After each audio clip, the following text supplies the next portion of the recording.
Hi friends, ಎಲ್ಲರಿಗೂ ನಮಸ್ಕಾರ. Friends, ಇವತ್ತಿನ ವಿಡಿಯೋದಲ್ಲಿ ನಾನು ಜಸ್ಟ್ ನಿಮಗೆ ಮಿಷನ್ ತುಳಿಲಿಕ್ಕೆ ಬಂದರೆ ಸಾಕು, ನಾವು ಯಾವ ರೀತಿ ಒಂದು ದಿವಸಕ್ಕೆ ಒಂದು ದಿನದಲ್ಲಿ ನಾವು 300ರಿಂದ 400 ರೂಪಾಯಿ ಹಣವನ್ನು ಗಳಿಸ್ಬೋದು ಅಂತೇಳಿ ಈ ವಿಡಿಯೋದಲ್ಲಿ ನಾನು ಶೇರ್ ಮಾಡ್ತಾ ಇದ್ದೀನಿ. ದಯವಿಟ್ಟು ಸ್ಕಿಪ್ ಮಾಡಿದೆ ನೋಡಿ. ಹಾಗೆ ಜಾಸ್ತಿ ಇನ್ವೆಸ್ಟ್ಮೆಂಟ್ ಇಲ್ಲ, ಹಾಗೆ ಜಾಸ್ತಿ ತಲೆನೂ ಇಲ್ಲ. ಈ ರೀತಿ ನಾವು ಮಾಡೋದ್ರಿಂದ ನಿಮ್ಗೆ ಕಿರಿಕಿರಿನೂ ಆಗೋದಿಲ್ಲ. ಆ ರೀತಿ ನಾನು ಒಂದಷ್ಟು ಟಿಪ್ಸನ್ನು ನಿಮ್ಮ ಮುಂದೆ ಹೇಳ್ಕೊಳ್ತಾ ಇದ್ದೀನಿ. ದಯವಿಟ್ಟು ಸ್ಕಿಪ್ ಮಾಡಿದೆ, ದಯವಿಟ್ಟು ವಿಡಿಯೋ ನೋಡಿ. ಫ್ರೆಂಡ್ಸ್ ನೋಡಿರಿ, ನಾವು ಜಸ್ಟ್ ಸ್ಟಿಚ್ ಹಾಕಲಿಕ್ಕೆ ಬಂದರೆ ಸಾಕು. ಹಾಗೆ ಇವಾಗ ಕಸ್ಟಮರ್ ಅಂದ್ರೆ ಡ್ರೆಸ್ ತೊಗೊಂಡಿರ್ತಾರೆ. ಅವು ಪಿಟ್ಟಿಂಗ್ ಬೇಕಾಗಿರ್ತಾವೆ. ಇವೆಲ್ಲನೂ ಪಿಟ್ಟಿಂಗ್ ಕೊಟ್ಟಾರ. ಹಾಗೆ ಒಂದಷ್ಟು ಬ್ಲೌಸ್ ಸ್ಟಿಚಿಂಗ್ ಕೊಟ್ಟಾರ. ಅದ್ರ ಜೊತೆಗಿನ ಬ್ಲೌಸನ್ನು ಸ್ಟಿಚ್ ಮಾಡೋಕೆ ಕೊಟ್ಟಾರ ನೋಡಿ. ಇವು 4 ಬ್ಲೌಸ್ ಏನಿದಾವಲ್ಲ ಸ್ಟಿಚ್ ಮಾಡಿಕೊಡ್ಬೇಕು, ವರ್ಕ್ ಹಾಕಿಬಿಟ್ಟು ಸ್ಟಿಚ್ ಮಾಡಬೇಕು. ಇವನ್ನ ಬಿಡಿ, ಇವಾಗ ನಿಮಗೆ ಬರೀ ಜಸ್ಟ್ ಒಂದು ಮಿಷನನ್ನು ತುಳಿಲಿಕ್ಕೆ ಬಂದರೆ ಸಾಕು. ಆ ರೀತಿ ನಿಮಗೆ ಬಿಸ್ನೆಸ್ ಟಿಪ್ಸನ್ನು ಹೇಳ್ಕೊಡ್ತಾ ಇದ್ದೀನಿ, ಯಾವ ರೀತಿ ಅಂತೇಳಿ. ಇವೆಲ್ಲನೂ ಡ್ರೆಸ್ಗಳು ನೋಡಿರಿ. ಇದು ಡ್ರೆಸ್ಸಿಗೆ ಎಷ್ಟಾಗತ್ತಾ ಎಲ್ಲನೂ ನಿಮಗೆ ಲೆಕ್ಕ ಮಾಡಿ ಹೇಳ್ತೀನಿ. ಬರೀ ಫಿಟ್ಟಿಂಗ್ ಅಷ್ಟೇ ಹಿಡಿಯೋದವ. ಇವೆಲ್ಲನೂ ಒಂದು ಲೈನ್ ಫಿಟ್ಟಿಂಗ್ ಹಿಡಿಬೇಕು ನೋಡಿರಿ. ತುಂಬ ಬಟ್ಟೆ ಈ ರೀತಿ ನಾವು ಅಂದರೆ ಜಾಸ್ತಿ ಯಾರು ಅಲ್ಟ್ರೇಷನ್ ಮಾಡೋಕ್ಕೆ ಅಂತಾರೆ. ಯಾಕಂದರೆ ಈಗ ತುಂಬ ಜನ ಸ್ಟಿಚಿಂಗ್ ಮಾಡ್ತಾ ಇರ್ತಾರೆ. ಹಾಗೆ ಇದನ್ನೆಲ್ಲಿ ನಾವು ಗುದ್ದಾಡ್ಕೊಂಡು ಕುಂದ್ರೋದು ಬೇಡ ಅಂತ ಹೇಳಿ ಬಿಟ್ಬಿಡ್ತಾರೆ. ಹಾಗಾಗಿ ತುಂಬಾ ಪ್ರಾಬ್ಲಮ್ ಆಗುತ್ತೆ ಅಲ್ಟ್ರೇಷನ್ ಅನ್ನೋದು. ಅವರು ಹೇಳ್ತಾ ಇರ್ತಾರೆ, ಅಲ್ಟ್ರೇಷನ್ ಯಾರು ಹಿಡಿದು ಕೊಡೋಲ್ಲ ರೀ ಈ ರೀತಿ ಅಂತ ಹೇಳ್ತಾ ಇರ್ತಾರೆ. ಬಟ್ ಆದರೆ ಏನಿತ್ತಲ್ಲ, ನಾ ಸ್ಟಿಚ್ ಮಾಡೋಕೈತಂದ್ರೆ ನಾನು ಹಿಡಿದು ಕೊಡ್ತೀನಿ. ಎಲ್ಲರೂ ಕಸ್ಟಮರ್ ಬಂದವ್ರದ್ದು ಸ್ವಲ್ಪ ಟೈಮ್ ತೊಗೊಂಡು ಹಿಡಿದು ಕೊಡ್ತೀನಿ. ಇವೆಲ್ಲನೂ ಬಟ್ಟೆ ಏನಿದಲ್ಲ ಅಲ್ಟ್ರೇಷನ್ ಬಂದವ ನೋಡಿ. ತುಂಬ ಜನ ನನ್ನ ಕಡೆ ಅದನ್ನೇ ಹೇಳ್ತಾ ಇರ್ತಾರೆ. ಬಂದವರೆಲ್ಲರೂ ಅದನ್ನೇ ಹೇಳ್ತಿರ್ತಾರೆ, ನೀವು ಅಷ್ಟೇ ನೋಡಿರಿ ಸ್ಟಿಚಿಂಗ್ ಮಾಡೋರು ಹಿಡಿದು ಕೊಡ್ತೀರಿ. ಇಲ್ಲಪ್ಪ ಅಂತಂದ್ರೆ ಯಾರೂ ಹಿಡಿದು ಕೊಡೋಕೆ ಅಂತಾರೆ. ನಮಗೆ ಒಂದು ಸ್ಟಿಚ್ ಹಾಕ್ಲಿಕ್ಕೂ ಒಂದು ಏನಾರು ಸ್ವಲ್ಪ ಬಿಚ್ಚಿದೆ ಹಾಕಿ ಕೊಡಂದ್ರೂ ಆಗೋದಿಲ್ಲ ಅಂತ ಹೇಳ್ತಾರೆ. ಇದಕ್ಕೂ ನನ್ನ ತಾಳ್ಮೆಯಿಂದ ತೊಗೊಂಡು, ಹಾಗೆ ಕಸ್ಟಮರ್ ಬೇರೆ ಕಡೆ ಇದಾಗಬಾರ್ದಪ್ಪ, ಅವ್ರ ಮನಸ್ಥಿತಿ ಇದು ಚೇಂಜ್ ಆಗಬಾರ್ದು ಅಂಥೇಳಿ ನಾನೇ ಆಯಿತು ಅಂಥೇಳಿ ಹಿಡಿದು ಕೊಡ್ತೀನಿ. ಜಸ್ಟ್ ನಿಮಗೆ ಒಂದು ಮಿಷನ್ ತುಳಿಲಿಕ್ಕೆ ಬಂದರೆ ಸಾಕಲ್ವ, ಒಂದು ಬೋರ್ಡ್ ಹಚ್ಚಬೇಕು, ನೀವು ಫಿಟ್ಟಿಂಗ್ ಮಾಡಿ ಅಲ್ಟ್ರೇಷನ್ ಮಾಡಿ ಕೊಡಲಾಗುವುದು ಅಂಥೇಳಿ. ಆಯ್ತಲ್ಲ ನಿಮಗೆ. ಮತ್ತು ನೀವು ಯಾರ್ದಾರು ಹಿಂಗೆ ಏನಪ್ಪ ಯಾವ ರೀತಿ ನೀವು ಪಬ್ಲಿಸಿಟಿ ಮಾಡಬೇಕಪ್ಪ ಅಂತಂದ್ರೆ, ವಾಕಿಂಗ್ ಹೋದಾಗ ಹಾಗೆ ಫ್ರೆಂಡ್ಸ್ ಸರ್ಕಲ್ ಒಳಗೆ ಈ ರೀತಿ ಎಲ್ಲರೂ ಹೇಳ್ಕೊತ ಇರಬೇಕು. ನೀವು ಏನು ಮಾಡ್ತಿದ್ದೀರಾ, ನೀವೇನೋ ಕೆಲಸ ಮಾಡ್ತಾ ಇದ್ದೀರಾ ಅಂತಂದ್ರೆ ಪಬ್ಲಿಕ್ ಆಗಬೇಕಾದ್ರಪ್ಪ ಅಂತಂದ್ರೆ ನೀವು ಮಾಡ್ತಾಯಿದ್ರಿ ಕೆಲಸ ಗೊತ್ತಿದ್ರೆ ನಿಮ್ಮ ಕಡೆ ಬರ್ತಾರೆ. ನಿಮ್ಗೆ ಗೊತ್ತೇ ಇಲ್ಲಪ್ಪ ಅಂತಂದ್ರೆ ಹೇಗೆ ಬರಬೇಕು ಅವರು? ನೀವೆಲ್ಲ ಕಡೆ ಹೇಳ್ಕೊತ ಇರಬೇಕು. ಆವಾಗ ನಿಮಗೆ ಕಸ್ಟಮರ್ ಬರ್ತಾ ಇರ್ತಾರೆ. ಇವಾಗ ಇಷ್ಟೇ ನೋಡಿರಿ, ನಂದು ಏನಿಲ್ಲ ಅಂತಂದ್ರು 300 ರೂಪಾಯಿ ಮೇಲಾಗತ್ತೆ. ಇವು ಅಷ್ಟೇ ಬಟ್ಟೆ ಎಲ್ಲನೂ ನಾನು ಅಲ್ಟ್ರೇಷನ್ ಮಾಡಿದಾರಪ್ಪ ಅಂತಂದ್ರೆ ಎಷ್ಟಪ್ಪ, ಒಂದು ತಾಸಿನ ಕೆಲಸ, ತಾಸೊಳಗೆ ಆಗತ್ತೆ. ತಾಸು ಹಿಡಿಯಂಗಿಲ್ಲ. ಇದು ಎಲ್ಲ ಅಲ್ಟ್ರೇಷನ್ ತಾಸೊಳಗೆ ಆಗತ್ತೆ. ಒಂದು 300 ರೂಪಾಯಿ ಆರಾಮ್ಸೆ ನಾವು ಮಾಡ್ಬೋದು. ಏನೂ ಇಲ್ಲಲ್ಲ, ನಮ್ಮ ಮನೆ ಕೆಲಸ ಮಾಡಿಕೊಂಡು ಎಲ್ಲ ಮಾಡಿಕೊಂಡು ಇದು ಟೆನ್ಷನ್ ಇಲ್ಲಲ್ಲ. ಅಲ್ಲಿ ಫಿಟ್ಟಿಂಗ್ ತಪ್ಪಿದೆ, ಇಲ್ಲಿ ಫಿಟ್ಟಿಂಗ್ ತಪ್ಪಿದೆ. ಬ್ಲೌಸ್ ಆದರೆ ನಿಮಗೆ ಕಿರಿಕಿರಿ ಆಗ್ತಾ ಇರ್ತೈತಿ. ಯಾಕಂತಂದ್ರೆ ಒಬ್ಬೊಬ್ರು ಕಸ್ಟಮರ್ ಚೇಂಜ್ ಇರ್ತೈತಿ, ಅಳತೆ ಎಲ್ಲ ಚೇಂಜ್ ಇರ್ತೈತಿ. ಆವಾಗ ತುಂಬಾ ನಿಮಗೆ ಪ್ರಾಬ್ಲಮ್ ಅನ್ನಿಸ್ಬೋದು. ಹಾಗೆ ನೀವು ಏನು ಮಾಡಿ, ಈ ಥರ ಇನ್ನು ಮತ್ತು ಬಿಸ್ನೆಸ್ ಅದಾವ ಯಾವ್ಯಾವ ಮಾಡಬೇಕಂತೇಳಿ. ಇವಾಗ ನಿಮಗಿದು ಜೀರೋ ಇನ್ವೆಸ್ಟ್ಮೆಂಟು. ಏನಪ್ಪ ಅಂತಂದರೆ ಒಂದು ರೀಲ್ ದಾರ ಇದ್ದರೆ ಸಾಕು, ಒಂದು ಮಿಷನ್ ಇದ್ದರೆ ಸಾಕು, ಅಷ್ಟೇ. ಏನು ಜಾಸ್ತಿ ಇನ್ವೆಸ್ಟ್ಮೆಂಟ್ ಮಾಡುವಂಥ ಅವಶ್ಯಕತೆ ಇಲ್ಲ. ಸೊ ಒಂದು 6,000 ರೂಪಾಯಿ ಒಂದು ಮಿಷನ್ ತೊಗೊಂಡ್ರೆ ಆಯಿತು, ನೀವು ಅಷ್ಟೇ, ಏನೂ ಇಲ್ಲ. ಒಂದು ತೊಗೊಂಡ್ರೆ ನೀವು ಅಲ್ಟ್ರೇಷನ್ ಮಾಡ್ಬೋದು. ಹಾಗೆ ಮತ್ತು ಜಿಗ್ಜಾಗ್ ಮಾಡ್ಬೋದು. ಹಾಗೆ ಸಾರಿ ಕುಚ್ಚನ್ನು ಕಟ್ಬೋದು. ಸಾರಿ ಕುಚ್ಚನ್ನು ನಾನು ನಿಮಗೆ ವಿಡಿಯೋ ಹಾಕ್ತೀನಿ ನೋಡಿ, ಯಾವ ಥರ ಕಟ್ಟಿದ್ದೀನಿ. ಹಾಗೆ ಇದ್ರ ಜೊತೆಗೆ ನಾನು ಎಲ್ಲ ಯಾಕೆ ಮಾಡ್ತೀನಿಪ್ಪ ಅಂತಂದ್ರೆ, ಎಲ್ಲ ಕಸ್ಟಮರ್ ಬಂದರೆ ಅನುಕೂಲ ಆಗಬೇಕು. ಆ ರೀತಿ ಇವಾಗ ನೋಡಿರಿ, ಬೇರೆ ಬೇರೆ ಕಡೆ ಹೋಗಲಿಕ್ಕೆ ತುಂಬಾ ಇವಾಗ ಬೇಜಾರು ಮಾಡ್ಕೊಳ್ತಾ ಇರ್ತಾರೆ ಕಸ್ಟಮರ್. ಎಲ್ಲ ಒಂದೇ ಕಡೆ ಆಯ್ತಪ್ಪ ಅಂತಂದ್ರೆ ಬಂದು ಒಂದು ತಾಳ್ಮೆಯಿಂದ ಬಂದು ಕುಂತು ನೋಡಿ. ಯಾರಿಗೂ ಟೈಮ್ ಇಲ್ಲಲ್ವ ಇವಾಗ, ಎಲ್ಲರೂ ಬಿಜಿ ಇರೋದ್ರಿಂದ ಎಲ್ಲ ಒಂದೇ ಕಡೆ ಆಗುತ್ತಾ ಅಂಥೇಳಿ ಒಂದೇ ಕಡೆ ಬಂದುಬಿಡ್ತಾರೆ. ಇವಾಗ ನೋಡಿರಿ, ಕಸ್ಟಮರ್ ಅದನ್ನೇ ಹೇಳ್ತಾ ಇರ್ತಾರೆ. ಇವಾಗ ನೋಡಿರಿ, ನಾವು ಬ್ಯೂಟಿ ಪಾರ್ಲರ್ಗೆ ಬೇರೆ ಕಡೆ ಹೋಗಬೇಕಾಗಿತ್ತು, ನೀವೇ ಮಾಡಿದ್ರಲ್ಲ ಚಲೋ ಆಯಿತು, ಇಲ್ಲೇ ಸ್ಟಿಚಿಂಗು ಮಾಡಿಸ್ಬೋದು, ಎರಡೂ ಆಗುತ್ತಲ್ಲ ನಮ್ಮದು ಅಂಥೇಳಿ ಹೇಳ್ತಾ ಇರ್ತಾರೆ. ಅದು ಬಂದರೆ ಸ್ಟಿಚಿಂಗ್ ಮಾಡಿಸ್ಲಿಕ್ಕೆ ಬಂದರೆ ಅದನ್ನು ಮಾಡಿಸ್ಕೊಂಡು ಹೋಗ್ಬೋದು ಟೈಮ್ ತೊಗೊಂಡು, ಈ ರೀತಿ ಹೇಳ್ತಾ ಇರ್ತಾರಲ್ಲ. ಅದ್ರ ಜೊತೆಗೆ ನಾನು ಅದಕ್ಕೆ ಸ್ವಲ್ಪ ಇವಾಗ ಟೈಮ್ ಸ್ವಲ್ಪ ಹೊಂದ್ಕೋಬೇಕಾದ್ರೆ, ನಮ್ದು ಏನೋ ಒಂದು ಬಿಸ್ನೆಸ್ ಮಾಡ್ಬೇಕಾದ್ರೆ ಹೊಂದ್ಕೋಬೇಕಾದ್ರೆ ಟೈಮ್ ಅಡ್ಜಸ್ಟ್ ಆಗ್ಬೇಕಾದ್ರೆ ಸ್ವಲ್ಪ ಸ್ವಲ್ಪ ಟೈಮ್ ಹಿಡಿಯುತ್ತೆ ಅಷ್ಟೇ, ಏನೂ ಇಲ್ಲ. ಒಂದು ತಿಂಗಳು 1.5 ತಿಂಗಳು ನಿಮಗೆ ಏನಾಗತ್ತಪ್ಪ ಅಂತಂದ್ರೆ ಸ್ವಲ್ಪ ಟೈಮ್ ಹೆಚ್ಚು ಕಡಿಮೆ ಆಗ್ತಾ ಇರ್ತೈತಿ. ಬಟ್ ಟೈಮ್ ಅಡ್ಜಸ್ಟ್ ಆಯ್ತಪ್ಪ ಅಂತಂದ್ರೆ, ಒಮ್ಮೆ ನಮಗೆ ಟೈಮ್ ಅಡ್ಜಸ್ಟ್ ಆಯ್ತಪ್ಪ ಅಂತಂದ್ರೆ ಏನಾಗುತ್ತೆ, ಒಂದು ಲೆವೆಲ್ಲೇ ಹೋಗುತ್ತೆ ನಮ್ಮ ಬಿಸ್ನೆಸ್. ಹಾಗೆ ನಾನು ಈ ರೀತಿ ಎಲ್ಲನೂ ಸ್ವಲ್ಪ ಟೈಮ್ ತೊಗೊಂಡು ಮಾಡ್ತಾಯಿದ್ದೀನಿ. ಸದ್ಯಕ್ಕೆ ಎಲ್ಲನೂ ನಿಭಾಯಿಸ್ತಾ ಇದ್ದೀನಿ. ಈ ರೀತಿ ನೀವು ಮಾಡೋದ್ರಿಂದ ಇದು ಏನು ನಷ್ಟ ಏನೂ ಇಲ್ಲ ನಿಮಗೆ. ಆರಾಮ್ಸೆ ನೀವು ಫಿಟ್ಟಿಂಗ್ ಮಾಡಿಕೊಟ್ರೆ ಒಂದು ದಿವ್ಸಕ್ಕೆ ಆರಾಮ್ಸೆ ಹಂಗೆ ಮಾಡೋರು ಒಂದು ದಿವ್ಸಕ್ಕೆ ₹1,000 ಮಾಡ್ತಾರಂತೆ. ಮಾರ್ಕೆಟ್ನಾಗ ಒಬ್ಬರು ಜೆಂಟ್ಸ್ ಅದಾರ, ಅವ್ರು ಹೇಳ್ತಾ ಇದ್ರು ಒಂದು ದಿವ್ಸಕ್ಕೆ ₹1,000 ಮಾಡ್ತಾರಂತೆ ಅಲ್ಟ್ರೇಷನ್ ಜೆಂಟ್ಸ್ ಇದು ಮಾಡೋದ್ರಿಂದ. ಹಾಗೆ ನಾ ಅದು ಅಂದ್ಕೊಂಡೆ, ಯಾಕೆ ನಮ್ಮ ಲೇಡೀಸ್ ಒಂದು ವಿಚಾರ ಮಾಡಿ ಈ ಥರ ಮಾಡಬಾರ್ದು. ಯಾಕಂದ್ರೆ ಒಬ್ಬರು ಬರೋದಿಲ್ಲ, ನಮಗೆ ಬ್ಲೌಸ್ ಬರೋದಿಲ್ಲ ರೀ, ಯಾಕೆ ಸುಮ್ಮನೆ ಕಿರಿಕಿರಿ ಅಂತ ಅಂತಿರ್ತಾರಲ್ವ. ಸುಮ್ಮನೆ ಕಸ್ಟಮರ್ ಜೊತೆ ಯಾಕೆ ಕಿರಿಕಿರಿ ಮಾಡ್ಕೋಬೇಕು, ಬೇಡ ತಲೆನೋವು ಐತಿ ಅಂತ ಹೇಳ್ತಾ ಇರ್ತಾರೆ. ಅದಕ್ಕೆ ನಾವು ಈ ರೀತಿ ಮಾಡಿದ್ರೆ ನಿಮಗೆ ಅನುಕೂಲ ಆಗುತ್ತಲ್ಲ. ಈ ರೀತಿ ನೀವು ಅಲ್ಟ್ರೇಷನ್ ಮಾಡಿಕೊಟ್ರೆ ಇದು ನಿಮಗೆ ಆರಾಮ್ಸೆ ಪಾಕೆಟ್ ಮನಿ ಆಗುತ್ತೆ. ಈ ರೀತಿ ನಾವು 300 ಸಾಕು ನಮಗಷ್ಟೇ. ಒಂದೇನೋ ನಾವು ಖಾಲಿ ಕೂತ್ಕೊಳ್ತಾ ಇದ್ದೀವಿ, ಇವತ್ತೇನೋ ಒಂದು ₹300-400 ದುಡ್ದೀವಿ ಅನ್ನೋದು ಸಮಾಧಾನ. ಹಾಗೆ ನಮ್ಗೆ ಆಗುತ್ತಲ್ಲ. ಹಾಗೆ ನೀವು ಸಾರಿ ಕುಚ್ಚು ಕಟ್ಬೋದು. ಸಾರಿ ಕುಚ್ಚಿ ನೀವು ಜಸ್ಟ್ ಒಂದು ₹50 ಖರ್ಚು ಮಾಡಿದರೆ ಆಯಿತು. ಒಂದು ₹300, ಅದ್ರೊಳಗೂ ₹300 ತೆಗಿಬೋದು. ₹300 ತೊಗೊಂಡ್ರು. ಮತ್ತು ಹಳ್ಳಿಯಲ್ಲೆಲ್ಲ ಅಷ್ಟು ಕೊಡೋದಿಲ್ಲ ಫ್ರೆಂಡ್ಸ್, ಯಾಕಂದ್ರೆ ಸಿಟಿಲೆಲ್ಲ ಕೊಡ್ತಾರೆ. ಹಳ್ಳಿಯಲ್ಲೆಲ್ಲ ಅಷ್ಟು ಕೊಡಲಿಕ್ಕೆ ಬೇಜಾರು ಮಾಡ್ಕೊಳ್ತಾ ಇರ್ತಾರೆ. ಜಸ್ಟ್ ಅಲ್ಲೇನಪ್ಪ ಅಂತಂದರೆ 200 ಕೊಡ್ತಾ ಇರ್ತಾರೆ. 250 ಅದು ಕೊಡ್ತಾ ಇರ್ತಾರೆ. 50 ಹೋದ್ರೂ ನಿಮ್ಗೆ 200 ಉಳಿತೈತಿ.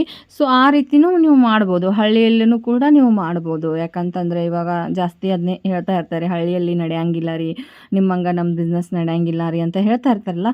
ಇಲ್ಲಿ ಸ್ವಲ್ಪ ಜಾಸ್ತಿ ಇದ್ದರೆ ನೀವು ಅಲ್ಲಿ ಸ್ವಲ್ಪ ಕಡಿಮೆ, ಅಂದರೆ ಭಾಳ ಕಡಿಮೆ, ಅತಿಸಿ ಕಡಿಮೆನೂ ತೊಗೊಳಿಕ್ಕೆ ಹೋಗಬೇಡಿ. ಯಾಕಂದರೆ ನಾವು ಕೆಲಸ ಮಾಡಿರ್ತೀವಿ, ಅದನ್ನು ನೀವು ತಾಳ್ಮೆಯಿಂದ ಕಸ್ಟಮರ್ ಜೊತೆಗೆ ಮಾತಾಡಬೇಕು. ಇಲ್ಲ ರೀ, ಇಷ್ಟು ಟೈಮ್ ಹಿಡಿಯುತ್ತೆ, ಇಷ್ಟು ಇರುತ್ತೆ ನಮ್ಮದು, ಮತ್ತು ಕ್ವಾಲಿಟಿ ಇರುತ್ತೆ, ನೀವು ಥ್ರೆಡ್ ಯಾವ್ದು ಹಾಕಿರ್ತಿರಲ್ಲ ಅದನ್ನೆಲ್ಲ ತಿಳಿಸಿ ಹೇಳಬೇಕು ಕಸ್ಟಮರಿಗೆ. ಹಾಗೆ ನೀವು ಇದು ಮಾಡಿದ್ರೆ ಅವರು ತಿಳ್ಕೋದಿಲ್ಲ.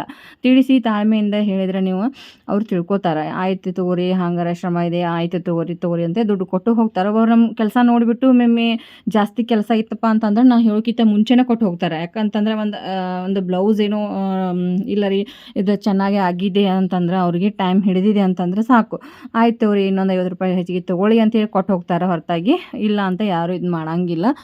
ಸೊ ನೀವು ತಿಳಿಸಿ ಹೇಳಬೇಕು, ನೀವು ಮಾತಾಡು ಇದ್ರ ಮೇಲೆ ಹೋಗುತ್ತೆ. ಇಲ್ಲ ರೀ ನೀವು ಸಿಟ್ಟು ಮಾಡಿಬಿಟ್ಟು ಇಲ್ಲ ರೀ ಈ ರೀತಿ ಮಾಡಿ, ಈ ರೀತಿ ಇಲ್ಲ ರೀ ಆಗಲ್ಲ ರೀ ಈ ರೀತಿ ಮಾಡಿದರೆ ಯಾರು ಕಸ್ಟಮರ್ ಕೇಳೋದಿಲ್ಲ. ನಾವು ಯಾವಾಗೂ ಸಮಾಧಾನಲೇ ಇರಬೇಕು.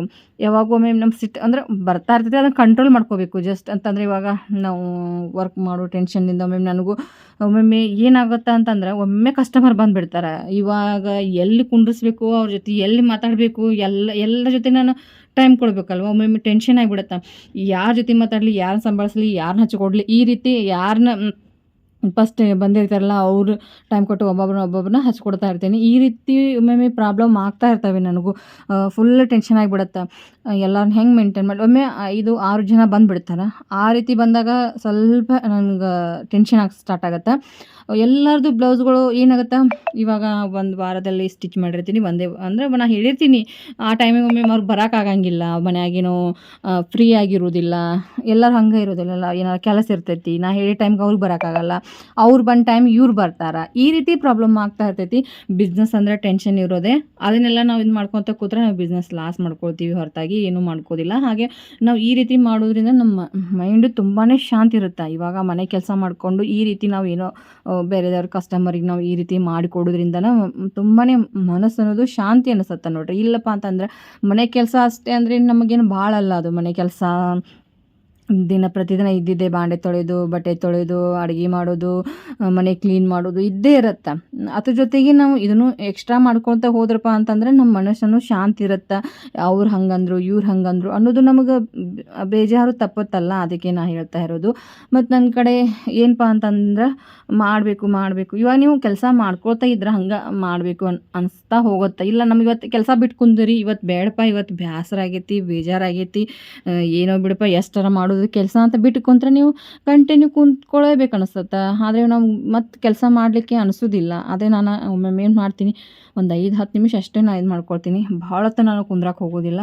ಮತ್ತು ನಂದು ಹಂಗೆ ಕೆಳಗಡೆ ನಾನಂತ್ರಿ ಕೆಲಸ ಮುಗೀತಂದ್ರೆ ಕೆಳಗಡೆ ಕುಂತ್ಕೊಳ್ಳೋದೇ ಇಲ್ಲ. ಯಾಕಂದ್ರೆ ಮೇಲ್ಗಡೆ ಬಂದರೆ ನನಗೆ ವರ್ಕ್ ಜಾಸ್ತಿ ಇರುತ್ತಲ್ಲ, ಅದು ನೋಡಿಬಿಟ್ಟು ನಾನು ಟೆನ್ಷನ್ ಆಗಿ ಸ್ಟಾರ್ಟ್ ಮಾಡಿಬಿಡ್ತೀನಿ. ಯಾಕಂದ್ರೆ ಅಯ್ಯೋ ಇಷ್ಟು ಕೊಡಬೇಕಲ್ಲ, ಬ್ಲೌಸು ಫಾಲ್ ಕೊಡಬೇಕು, ಕುಚ್ಚು ಕಟ್ಟಬೇಕು, ವರ್ಕ್ ಹಾಕಬೇಕು, ಈ ರೀತಿ ಬಂದುಬಿಡತ್ತೆ ನಮ್ಮದು ವರ್ಕ್ ಜಾಸ್ತಿ ಇತ್ತಂದ್ರೆ. ಅದಕ್ಕೆ ನನಗೆ ಕೆಲಸ ಮಾಡಲಿಕ್ಕೆ ಸ್ಟಾರ್ಟ್ ಮಾಡಿಸುತ್ತೆ. ಎಷ್ಟೋ ನನಗೆ ಬೇಸರ ಆದರೂ ಕೂಡ ಅದು ವರ್ಕ್ ಇರೋದ್ರಿಂದ ನನಗೆ ಎಷ್ಟೋ ಬೇಸರ ಆದರೂ ನಾನು ಮಾಡ್ಕೊತ ಹೋಗ್ತಾ ಇರ್ತೀನಿ ಫ್ರೆಂಡ್ಸ್. ನಾವೊಂದು ಅನಿಸಿಕೆ ಹೇಳ್ತೀನಿ ಕೇಳಿ, ಏನು ಯಾರೂ ಬೇಜಾರು ಮಾಡ್ಕೊಳಕ್ಕೆ ಹೋಗಬೇಡಿ. ಯಾಕಂತಂದ್ರೆ ಹೋದ ಟೈಮ ವಾಪಸ್ ಬರೋದಿಲ್ಲ ಫ್ರೆಂಡ್ಸ್. ಆ ಟೈಮ್ದಾಗ ನಾವು ಏನು ಕೆಲಸ ಮಾಡಬೇಕಲ್ಲ ಮಾಡಿ ಎಷ್ಟು ನಮ್ಮ ಕಡೆಯಿಂದ ಸಾಧ್ಯ ಆದಷ್ಟು ಹಣವನ್ನು ಕೂಡಿಡೋಕ್ಕೆ ಪ್ರಯತ್ನ ಮಾಡಬೇಕು. ಯಾಕಂದ್ರೆ ಈಗಿನ ಟೈಮ್ ಮುಂದಿರೋದಿಲ್ಲ, ಮುಂದಿನ ಟೈಮ್ ಯಾಕಂದ್ರೆ ಬೇರೆ ಬೇರೆ ಎಲ್ಲ ಲೈಫ್ ಚೇಂಜ್ ಆಗ್ತಾ ಹೋಗ್ತೈತಿ. ಅದಕ್ಕೆ ನಾನು ಎಲ್ಲರಿಗೂ ನನ್ನ ಯೂಟ್ಯೂಬ್ ಗೆಳತಿಯರಿಗೆ ಹೇಳೋದು ಏನಪ್ಪ ಅಂತಂದ್ರೆ, ಹೋದ ಟೈಮ್ ವಾಪಸ್ ಬರೋದಿಲ್ಲ. ಆದಷ್ಟು ನಿಮ್ಮ ಮನೆ ಕೆಲಸ ಮಾಡಿಕೊಂಡು ನಿಮ್ಮ ಕಡೆಯಿಂದ ಎಷ್ಟು ಹೆಲ್ಪ್ ನಿಮ್ಮ ಮನೆಯವ್ರಿಗೆ ಹೆಲ್ಪ್ ಮಾಡಲಿಕ್ಕೆ ಸಾಧ್ಯ ಆಗತ್ತಲ್ಲ ಅಷ್ಟು ನಿಮ್ಮ ಕಡೆಯಿಂದ ಯಾವುದು ಇನ್ವೆಸ್ಟ್ಮೆಂಟ್ ಜಾಸ್ತಿ ಬೇಡ.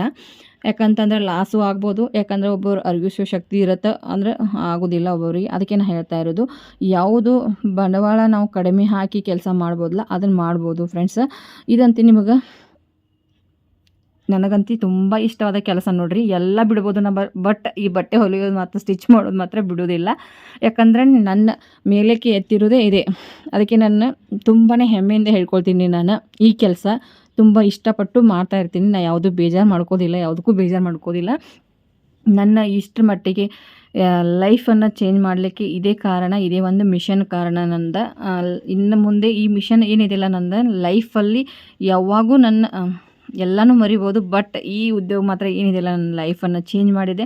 ಅದಕ್ಕೆ ನಾನು ಹೇಳ್ತಾ ಇರೋದು ಎಲ್ಲರಿಗೂ, ಸಹನೆಯಿಂದ ಯಾವಾಗೂ ನಮ್ದು ಕಲಿಯುವಾಗಾದರೂ ಸಹನೆ ಬೇಕು. ನಮ್ಗೆ ಕಲಿಬೇಕಾದ್ರೆ ಇಂಟ್ರೆಸ್ಟ್ ಕೊಟ್ಟು ಕಲಿತೀವಪ್ಪ ಅಂತಂದ್ರೆ ಆಗತ್ತೆ. ಇವಾಗ ಹೇಳೋರು ಎಲ್ಲ ಹೇಳ್ತಾ ಇರ್ತಾರೆ, ಕಲಿಯೋರು ಕಲೀಲಿಲ್ಪ ಅಂತಂದ್ರೆ ಏನೂ ಮಾಡೋಕ್ಕಾಗಲ್ಲ. ಯಾಕಂದ್ರೆ ಅವ್ರ ಕಡೆ ಅಷ್ಟು ಇದಿರಬೇಕು, ಕಲಿಬೇಕು, ನಾವು ಮಾಡಬೇಕು ಅನ್ನೋದು. ಯಾಕಂದರೆ ಕಷ್ಟ ಆಗುತ್ತಪ್ಪ ಅಂತಂದರೆ ಬಿಟ್ಟು ಕುಂದ್ರೋರು ಜಾಸ್ತಿ ಜನ ಅದಾರೆ. ಇವಾಗ ಏನು ಸ್ವಲ್ಪ ಕಷ್ಟ ಆಯ್ತಪ್ಪ, ನಾವು ಏನೋ ಒಂದು ಕಲಿಬೇಕಾದ್ರೆ ನಾವು ತುಂಬಾ ಕಷ್ಟಪಟ್ಟಿದ್ದೀವಿ, ಇಲ್ಲ ಅಂತಲ್ಲ, ಕಷ್ಟಪಟ್ಟಿದ್ದೀವಿ, ಕಷ್ಟಪಟ್ಟೇ ಮೇಲೆ ಬರ್ತಾ ಇರೋದು. ಯಾವುದೋ ಒಂದು ಹಾಗೆ ಯಾವುದಕ್ಕೂ ಈಸಿಯಾಗಿ ನಮ್ಮ ಕೈ ಇಕ್ಕೋದು ಅಲ್ಲ. ಯಾಕಂದರೆ ಅಷ್ಟೇ ಕೈ ಈಸಿಯಾಗಿ ಸಿಕ್ಕಿದರೆ ದುನಿಯಾನೇ ಹೀಗೆ ಇರ್ತಾ ಇರಲಿಲ್ಲ. ಯಾಕಂದರೆ ಎಲ್ಲನೂ ಕಷ್ಟದಿಂದನೇ ಇರ್ತಾ ಇರೋದು, ಎಲ್ಲನೂ ಕಷ್ಟದಿಂದನೇ ಆಗೋದು. ಕಷ್ಟ ಇದ್ದಾಗಲೇ ನಮಗೆ ಮುಂದಿನ ಏನನ್ನೋದು ಗೊತ್ತಾಗ್ತಾ ಇರ್ತೈತಿ. ಅದಕ್ಕೆ ನಾನು ಹೇಳ್ತಾ ಇರೋದು ಫ್ರೆಂಡ್ಸ. ಹಾಗೆ ಹೊಸದಾಗಿ ನೋಡೋರು ದಯವಿಟ್ಟು ಸಬ್ಸ್ಕ್ರೈಬ್ ಮಾಡ್ಕೊಂಡು ನೋಡಿ. ಹಾಗೆ ಫ್ರೆಂಡ್ ಆ್ಯಂಡ್ ಫ್ಯಾಮ್ಲಿಗೆ ಶೇರ್ ಮಾಡಿ. ಇವಾಗ ಬೇಬಿ ಕುಚ್ಚು ಯಾವ ಥರ ಕಟ್ಟಿದ್ದೀನಿ, ಹಾಗೆ ಪಾರ್ಸಲ್ ಯಾವ ಬೇರೆ ಕಡೆ ಹಚ್ಕೊಡ್ತಾ ಇದ್ದೀನಿ, ಅದು ವಿಡಿಯೋ ಇದ್ರೊಳಗೆ ಶೇರ್ ಮಾಡ್ತಾಯಿದ್ದೀನಿ ನೋಡಿ ಫ್ರೆಂಡ್ಸ. ನೋಡಿ ಫ್ರೆಂಡ್ಸ್, ನಾನು ಬೇಬಿ ಕುಚ್ಚನ್ನು ಈ ರೀತಿ ಕಟ್ಟಿದ್ದೀನಿ. ಬೇರೆ ಕಡೆದು ಪಾರ್ಸಲ್ ಬಂದಿದೆ, ಧಾರವಾಡದಿಂದ ಬಂದಿರುವಂಥ ಸಾರಿ ಹಾಗೆ ಬ್ಲೌಸ್ಗಳು ಬಂದಿದ್ದು. ಬ್ಲೌಸ ಒಂದೇ ಸ್ಟಿಚ್ ಮಾಡಿಬಿಟ್ಟು ನಾನು ಹಾಕ್ತಾ ಇರೋದು ಅವರಿಗೆ. ಇನ್ನು 6 ಬ್ಲೌಸಿನ ಅದಾವರು. ಯಾಕಂತಂದ್ರೆ ಅದು ಫಿಟ್ಟಿಂಗ್ ಅವ್ರು ಸರಿಯಾಗಿ ಆಯ್ತಪ್ಪ ಅಂತಂದ್ರೆ ಫಸ್ಟ್ ಅಳತೆ ಏನು ಕೊಟ್ಟಾರ ಅಷ್ಟು ಮೆಜರ್ಮೆಂಟ್ ಸರಿ ಇಲ್ಲವ. ಅದಕ್ಕೆ ನನ್ನ ಮೆಜರ್ಮೆಂಟ್ಲಿ ನಾನು ಕಟ್ ಮಾಡಿಬಿಟ್ಟು ಸ್ಟಿಚ್ ಮಾಡಿದ್ದೀನಿ. ಅದಕ್ಕೆ ಅವ್ರದ್ದು 2 ಸಾರಿ ಬೇಬಿ ಕುಚ್ಚು ಕಟ್ ಅಂತ ಕೊಟ್ಟಿದ್ದರು. ಹಾಗೆ ಮತ್ತು ಪಿಕೋ ಫಾಲನು ಮಾಡಂತ ಹೇಳಿದರು. ಹಾಗೆ ಪಿಕೋ ಫಾಲ ಮತ್ತು ಬೇಬಿ ಕುಚ್ಚನ್ನು ಕಟ್ಟಿದ್ದೀನಿ. ಈ ರೀತಿ ಬಂದಿದ್ದಾವ ನೋಡಿ. ಹಾಗೆ ಇದು ಒಂದು ನಿಮ್ಗೆ ಕಡಿಮೆ ಇನ್ವೆಸ್ಟ್ಮೆಂಟ್ ನೋಡಿರಿ. 50 ರೂಪಾಯಿಯನ್ನು ಖರ್ಚು ಮಾಡಿ ನೀವು 300 ರೂಪಾಯಿ ಹಣವನ್ನು ಉಳಿಯುತ್ತೆ. 300 ರೂಪಾಯಿ ತೊಗೊಂಡ್ರೆ 300 ರೂಪಾಯಿ ಉಳಿಯುತ್ತೆ ನೋಡಿರಿ. ನೀಟಾಗಿ ಕಟ್ಟಬೇಕು ಯಾವಾಗೂ ನಾವು ಮಾಡುವಂಥ ಕೆಲಸ. ಹಾಗೆ ಇದು ಸಾಡಿ ಏನೈತಲ್ಲ, ಒಂದು pico fall, 2 sari pico fall ಮತ್ತು 2 ಕುಚ್ಚು ಕಟ್ ಅಂತ ಕೊಟ್ಟಿದ್ದರು. ಸೊ ಬೇರೆ ಕಡೆಯಿಂದ ಬಂದಿರುವಂಥ ಇವು ಸಾರಿಗಳು. ಒಂದು ಬ್ಲೌಸನ್ನು ಸ್ಟಿಚ್ ಮಾಡಿದ್ದೀನಿ, ಲಾಂಗ್ ಸ್ಲೀವ್ ಇಟ್ಟು ರೌಂಡ್ ನೆಕ್ ಇಟ್ಟು ಹಾಗೆ ಪೈಪಿಂಗ್ ಮಾಡಿಬಿಟ್ಟು ನಾನು ಮತ್ತು ಅದಕ್ಕೆ ಇದನ್ನೈತಲ್ಲ ಸಮೋಸ ಲೇಸನ್ನು ಹಚ್ಚಿದ್ದೀನಿ. ಹಾಗೆ ಇದು ಕರೆಕ್ಟ್ ಆಯ್ತು ಅಂತಂದ್ರೆ ಇನ್ನು ಅವರು ಬ್ಲೌಸ್ಗಳು ಅದಾವ ಅವನು ನಾನು ಸ್ಟಿಚ್ ಮಾಡಿ ಕೊಡಬೇಕು. ಇದು ಕೊರಿಯರ್ ಮುಟ್ಟಿದ ನಂತರ ಅವ್ರು ಕಾಲ್ ಮಾಡಿ ಹೇಳಿದ್ರೆ ನಾನು ಮತ್ತು ಅವ್ರು ಅಷ್ಟು ಸ್ಟಿಚ್ ಮಾಡಿ ಹಾಕ್ತೀನಿ.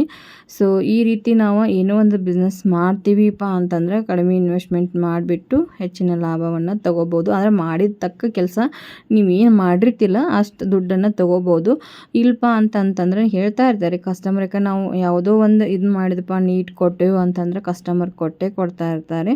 ಸೊ ಯಾವುದೇ ಕೆಲಸ ನಾವು ಪರ್ಫೆಕ್ಟಾಗಿ ಮಾಡಬೇಕು. ಸೊ ಈ ರೀತಿಯಾಗಿ ನಾನು ಪ್ರತಿದಿನವೂ ನಾನು ವಿಡಿಯೋ ಮಾಡ್ಕೊತ ಕೂತ್ರೆ ಟೈಮ್ ಸಾಲೋದಿಲ್ಲ ಅಂತೇಳಿ ತುಂಬ ಬಟ್ಟೆ ಸ್ಟಿಚ್ ಮಾಡ್ತೀನಿ ಫ್ರೆಂಡ್ಸ್. ಬಟ್ ಯಾವುದು ವಿಡಿಯೋ ಮಾಡಲಿಕ್ಕೆ ಹೋಗೋದಿಲ್ಲ, ಯಾಕಂದರೆ ಟೈಮ್ ಸಾಲೋದಿಲ್ಲ ಅಂತೇಳಿ. ಸೊ ಅಷ್ಟು ನಾ ಹಂಗೆ ವಿಡಿಯೋ ಮಾಡ್ಕೊತ ಕೂತಿದ್ರೆ ಬಹಳ ಟೈಮ್ ಇದಾಗತ್ತಾ ಅಂಥೇಳಿ ನನಗೆ ಯಾವಾಗ ಸ್ವಲ್ಪ ಇದಾಗತ್ತಾ ಅವಾಗ ಮಾಡ್ತೀನಿ. ಮುಂದಿನ ವಿಡಿಯೋದಲ್ಲಿ ಸಿಗೋಣ. ಅಲ್ಲಿವರೆಗೂ